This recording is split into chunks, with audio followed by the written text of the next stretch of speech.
So you hear a lot about ADHD in children, but many adults live with the disorder as well. Experts estimate up to 5% of adults may be impacted by the condition and may not even know it. Beth Galvin with the Fox Medical team has more on the signs. I think a lot of adults have at least wondered at some point if they might have adult ADHD. So we talked to a psychiatrist about 3 symptoms to look for. The pandemic and the rise of telehealth made it easier than ever for adults with ADHD to get a diagnosis and help, but harder than ever to get by with living with attention deficit hyperactivity disorder. It created a scenario where everything you had done to compensate for your attention that you didn't even realize you were doing was out the door.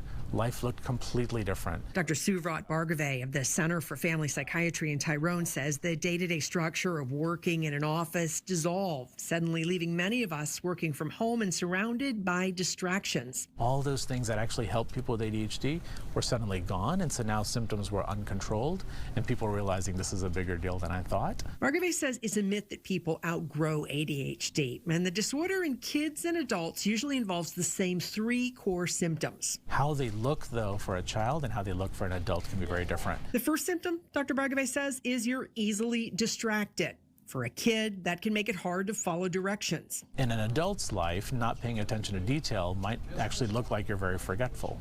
So I have adults who have ADHD, don't know it, who think they have memory issues and maybe even have a dementia process. The second symptom, you're fidgety, which can make it hard for a kid to sit still at his desk. But being a fidgety adult is someone who might be tapping his or her feet on the table right now and doesn't know that they're even doing it. The final symptom of ADHD, you're impulsive, which can make it hard for a child who's upset to filter himself. But in an adult, it might be a charming person in your office who's always interrupting, goes on about one topic and then switches quickly to the next, and you weren't sure where the connection was. So it just looks differently in an adult than as in a child. Still, Dr. Bhargave says being distracted, fidgety, and impulsive doesn't mean that you need to get help. But when those symptoms are impacting either your interactions, your performance, or your self-esteem, then it is time to go start a conversation and find out. And Dr. Bhargave says if you are diagnosed with ADHD, there are tools out there that can help you compensate for your challenges. And he says many of his patients are high-functioning, very creative people who just happen to have ADHD. For your Fox Medical team, I'm Beth Galvin.